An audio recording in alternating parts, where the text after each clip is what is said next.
What's going on, guys? Shane here. Today we're talking about the axe kick. We're going to break down the execution of the kick, share some setups, and show you a couple of different stretches so that you can optimize your axe kick. Let's take a look. Okay, so there's two ways of throwing the axe kick. We can go from the outside in, which looks like this, or we can go from the inside out, come across, like so. Both are effective.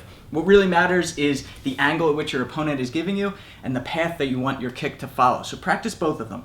Let's break down how to throw the actual kick. So what we're aiming to do is bring our legs straight up above us and then smash it down on our opponent.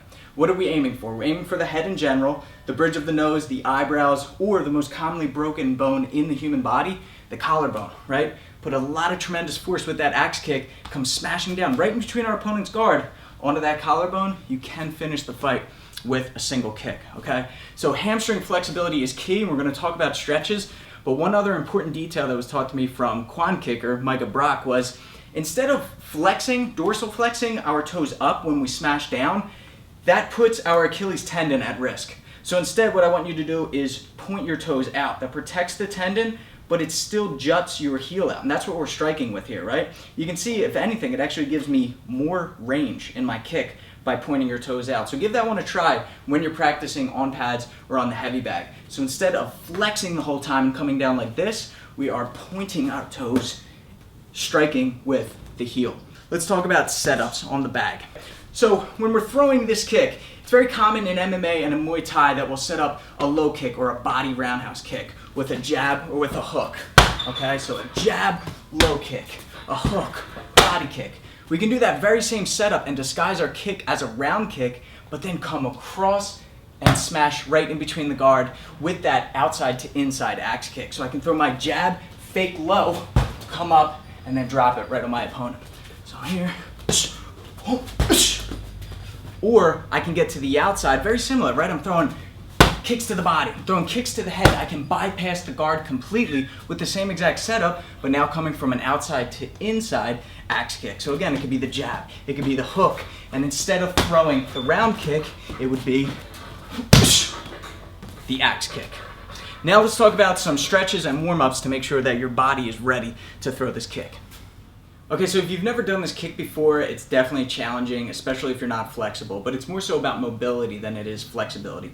So you want to make sure that you can do your squats and that you're doing your squats often and you're going the full range of motion past that 90-degree bend. This is the number one exercise that you're going to be doing, is just dropping down into a squat. And you can do 3 sets of 20 air squats. It's a great way to warm up. This is what I do at the beginning of every workout that I do. But my single most favorite exercise to do before I start throwing kicks is just side lunges. So I widen out my stance, point my toes slightly outward, and we're just going to drop to one side. And keeping your hips low, you're just going to switch to the opposite side.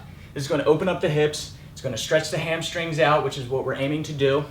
All right, so we're going back and forth here. Again, you can do 10 reps, 20 reps, 3 sets. You're just trying to open up the hips and warm up the muscles down below. Another thing that I like doing before my kicks is foam rolling. Foam rolling is one of the best things you can do to warm up the body and make sure that your muscles are ready to be throwing kicks. Now what we're going to do is some ballistic stretches. Now, I've seen tons of videos and read a lot saying that you should not do ballistic stretches, that it's not safe for your body. But if you think about it, throwing kicks over and over again is kind of like a ballistic stretch. A ballistic stretch is bouncing, right? We're not supposed to go into a position and rock into it because we risk pulling something in our body. I beg to differ, and I say that we can do our ballistic stretches once a week as long as our body is already warm and we have that mobility and flexibility, and you're not trying to kill yourself, right? If you feel an injury about to happen, if you feel like you're going to hurt yourself, then obviously don't do the exercise, don't do the stretch. However, I've been doing these since I was 9 years old, and I've never had any injuries, my hips, my legs, anything like that. So all you're going to do is put your one hand on the wall, and we're going to swing our leg as if we're doing the kick itself, as if we're doing the axe kick. So we're bringing our leg through, and we're just trying to get higher and higher with each swing that we get. And you'll notice this is very similar to the actual kick. We have to keep our chest driving forward so that we don't fall back, we don't lean back. We want to make sure that we're putting a lot of pressure onto the kick. And with these, again, you're just going to do it for about 30 seconds or 20 reps. Try to get higher and higher. Again, listen to your body, don't pull anything when you do this. And then you just switch and you'll go to the other side. From there, you want to do your static stretches, holding stretches, and the single best one that you can do for this kick is just dropping down, keeping your legs completely straight, Don't let your knees bend, and just try to bring your chest to your knees. That's all you're doing. You'll feel that stretch in your hamstrings. That's what you want. Don't worry about trying to touch your chest to your knees. You're just trying to go into that motion to get that stretch here. So don't worry about how much you're folding necessarily.